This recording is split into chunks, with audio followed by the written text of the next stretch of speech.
پیغمبر چی گفتند؟ گفتند دیگر حقی که شوهر بالای زن دارد این است که از خانه شوهر، از مال شوهر، از مال خانه چیزی نه به خویش خودش، نه به خویش شوهرش، نه به همسایه ها تقسیم نکند تا اگر اجازت شوهر نباشد. بس اگر اجازت شوهر را ناگرفته از مال خانه با کسی اگر چیزی دهد، پیغمبر گفتند کان علیها الوزر، در این دادگی که این زن داد اگرچه با نیت صدقه داد، با نیت خیر داد، پیغمبر خدا گفتند این زن در نزد خدا گناهگار شد وله الاجر، ثواب این خیر احسان در نامه اعمال شوهر نویسانده می شود. زیرا که این زن به اجازت شوهر مال شوهر، مال خانه را با همسایه یا خویش قومیت شوهر یا از خودش تقسیم میکنه. در این زن البته گناهگار است. حتی رسول اکرم میگوید در دیگر حدیث ها که لا یحل لامرأة ان تطعم من بیته الا باذنه فان اطعمت بغیر اذنه کان علیها الوزر وله الاجر.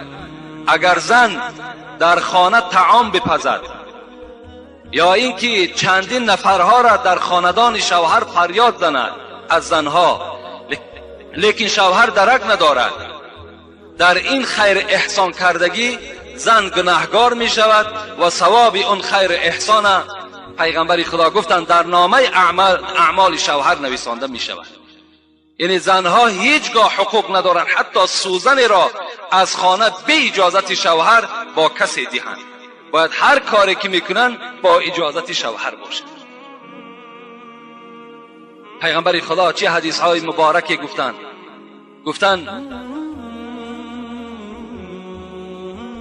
کدام زن گفتند ای پیغمبر خدا از همه زنها دیده بهترین زن کدام زنها به حساب می رود؟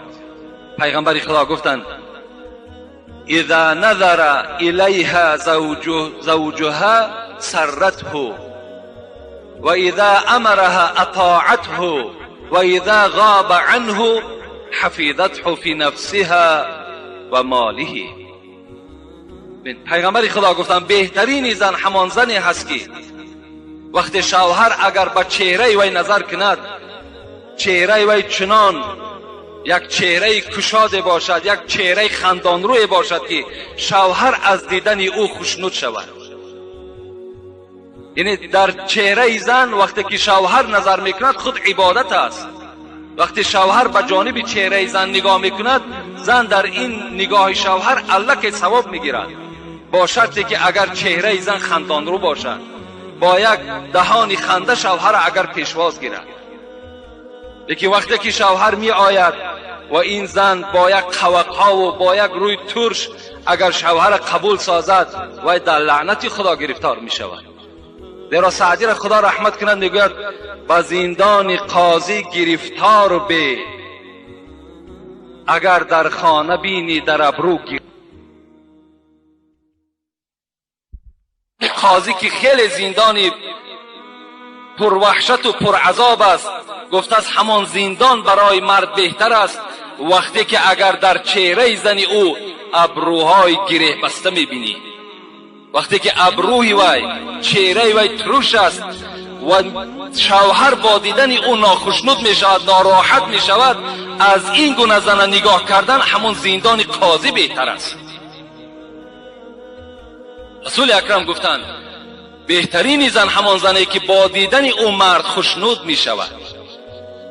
بهترین زن در دوام حدیث گفتند همان زنی هست که اگر مرد او را فرمان دهد و فرمان شوهر را بجا بیارد، دیگر زبان درازی نکند، دیگر عقلکی نکند، دیگر گپگردانی نکند، هر امری که شوهر برای او امر میکند باید که اطاعت کند. این بهترین زنها هست.